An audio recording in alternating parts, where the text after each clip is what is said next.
And in the season finale, you would think that the king would be happy that she stepped in and interjected, stopping his treatments. No, he's actually pissed off. He commands her to leave, but she refuses. She tells him, I always thought that you stayed away from me because you thought I was kind of a disease. But no, recently it dawned on me that it might be the other way around. That you stay away from me because you actually care for me. Perhaps you stay away because you love me. So I'm going to ask you, do you love me? And the king doesn't want to have this conversation. He also can't fathom how anyone could love him and want a life with him because he's crazy. But Charlotte says, well, I love you. I love you, George. And after hearing this and realizing that the queen is being sincere and the queen is willing to have this life with him and stand by him even through all of his faults, he admits, I love you too. They vow then to attack this crazy world together as man and wife, king and queen. Now, not too far away, the princess finds out through the king's former doctor that Charlotte is now calling the shots. This is a big deal that the king has stopped his medical procedures. Lord Bute, a couple of other advisors, they all meet with the princess, and their concern is that the king isn't actually fit to run the country. He hasn't addressed Parliament in quite some time, and now he's stopped treatment. The princess tries to tell everybody that the king is fine, but she's a terrible liar. Lord Bute calls her out on it, saying, if he's fine, then he's good enough to address Parliament, so I'll tell them that they should expect him. The princess has to find out, though, what the status is of the king. So she meets with her spy, Lady Danbury. Before it even gets brought up, the elephant in the room of what happens with the title Lord Danbury has to be addressed. The princess tells Lady Danbury that whether or not the great experiment goes past this generation is something only His Majesty can determine. But she's pretty sure she can expedite an answer if Danbury has some information that may be useful to her.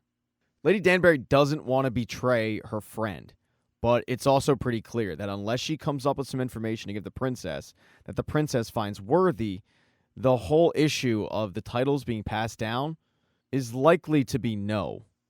Coral brings up just asking the queen, because after all, she is a friend, but Lady Danbury doesn't want to burden the queen with that. After all, she's pretty close to giving birth. While she waits around, though, for Lady Danbury's information, the princess decides to go see if she can get some of her own. She heads to Kew to meet with her son, but she gets told by Charlotte that the king is not receiving visitors at this time. The princess tries to kind of wield her power, but Charlotte wields the ultimate trump card. Hey, I'm the queen now. You ain't shit. I did use some artistic liberties with that. The princess, however, snaps back at Charlotte and says, what you fail to understand is once a king is born, there's no hiding him. You, right now, are trying to hide him. But by doing so, you're putting his crown in jeopardy. He has a country, he has people, he's got a rule. Lord Bute is waiting, the government is growing restless and suspicious. He cannot hide. He has to face Parliament. Right after the princess leaves, Charlotte goes to tell George, you've got to address Parliament. George agrees with his wife, and he starts preparing a speech. As Charlotte awaits her husband to go off and address Parliament, she meets with Lady Danbury to get caught up. And Charlotte gives Lady Danbury an opening. She asks her, is there anything I can do for you? But Lady Danbury says, no, I'm good. This is fine. They then talk about how painful giving birth is. As Lady Danbury is leaving, she gets approached by Charlotte's brother, Adolphus. He likes himself, Lady Danbury. He also knows that she is recently widowed. He wants to call for her. It seems like this kind of settles things for Lady Danbury. She will marry Adolphus, and her problems will be solved. She tells Coral all about this, and Coral says, well, I thought Lord Ledger. And it turns out Lord Ledger ended things. He didn't want to, but it's kind of hard to carry on an affair. Not that I would know, by the way. So the plan for Lady Danbury going forward is just to marry Adolphus and be taken care of. Adolphus, though, will be sticking around for the time being because he's waiting on the birth of the royal heir. And if you think childbirth is stressful now, oh boy, it was a lot more stressful back then. There's blood everywhere, no one knows what's going on, but after a very painful labor, the child is born. They creatively name him George. Shortly after the birth of baby George, Lady Danbury and the princess once again have tea. The princess asks Danbury if there's any news from the house that she can divulge, and Lady Danbury says, well, is there a decision on if my son is the Lord or not? The princess knows that Lady Danbury knows something. She's just not giving any information. So she tells her a little bit about her life, how after her husband died, she had to kind of throw herself at the mercy of the king. This in order to secure George's future. She didn't want to because that king was horrible, but she did so because she had to.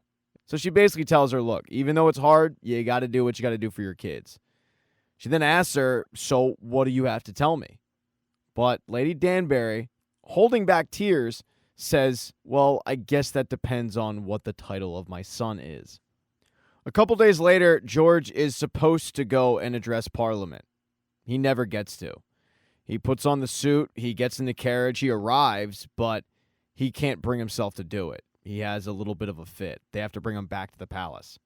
When Charlotte finds out, she goes to check on George, who is lying under their bed.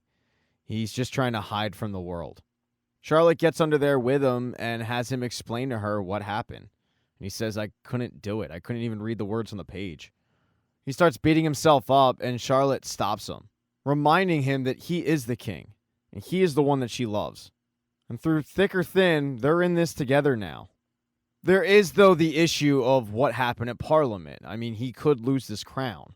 If Lord Bute gets his way, then the king will be no more. So Charlotte says, you know what? If you can't go to Parliament, we'll bring Parliament to us. We'll host a gathering. We'll show them that you are healthy and fit to rule. Little do they know, though, that this is probably the king's final opportunity, because Lord Bute and Parliament have had it up to here with his crap. So the invitations go out, and everything has to be perfect for this ball. When it starts, everybody is waiting for Charlotte and George. And after a little bit, they finally make their grand entrance. And it's a struggle. I mean, George is having severe anxiety, but it's Charlotte who helps him through it. And it's Charlotte who presents to everybody a strong king, one that they can have faith in. He even gets up, he makes a speech, and he welcomes everybody, announcing the birth of their child, George IV. Two people who are at this ball are Lady Danbury and Charlotte's brother, Adolphus, who has asked her to marry him. But she cannot.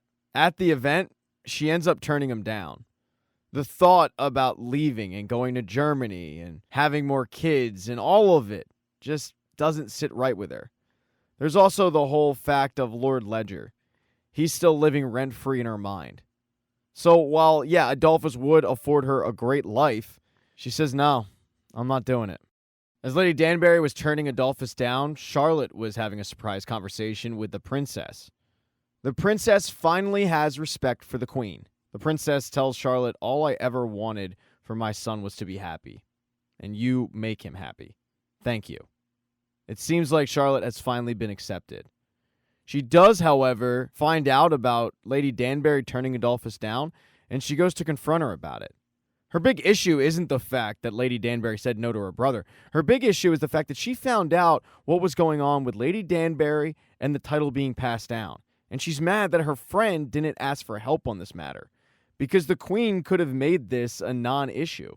Lady Danbury just tries to tell her that I didn't want to burden you with these issues, but the queen calls that nonsense, reminding her that the two are friends and reassuring her that her son is Lord Danbury.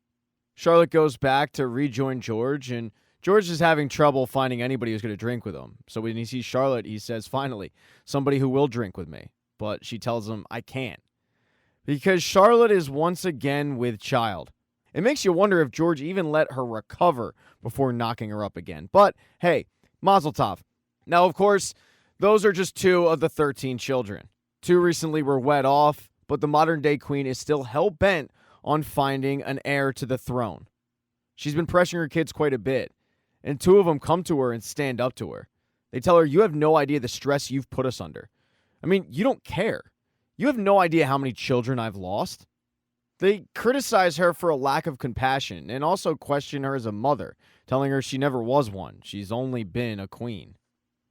This hurts Charlotte quite a bit. It gives the queen a little bit of a pause. But she does end up at the end of the show getting good news. They finally are going to get their heir. One of the recently married couples found out that they were having a kid, and Charlotte rushes over to tell George. George at this point is pretty far gone, but Charlotte still loves him, and she gives him the good news that they will be grandparents. The family lineage will live on. Now, somebody who's already grandparent is Lady Bridgerton. She meets up with Lady Danbury, and they discuss how exactly Lady Danbury can go about putting herself out there. She doesn't, however, know if she wants to join the season. What she does know is she wants herself a flesh walrus. She wants to feel that touch of another man. She heads on over to Lady Danbury to discuss this, and Lady Danbury had mentioned how she, too, after the death of Lord Danbury, had flings. She even brought up her fling with the Queen's brother, but she never told Violet about the fling with her father. Doesn't matter, though. Lady Bridgerton finds out because she accidentally sees the hat that her father made for Lady Danbury years ago, and she knows. She kind of brings it up to Lady Danbury without bringing it up to Lady Danbury, and there's just an understanding now between the two women. It's a, I know what you did, and it seems like, at least to me, that Lady Bridgerton is okay with it. I remember it was awkward for me when my friend slept with my father. Anyway, that is the end of Season 1 of Queen Charlotte. Thank you so much for getting this part of the recap. Please consider subscribing to the channel. Hit thumbs up if you liked it. Smash that thumbs down button if you thought it sucked. I have a Patreon. I have merch. You can buy a shirt. I have a bunch of different ways you can give me money. I would appreciate it. But if not, I just appreciate you watching anyway. And be nice in the comment section because nasty comments make me feel bad.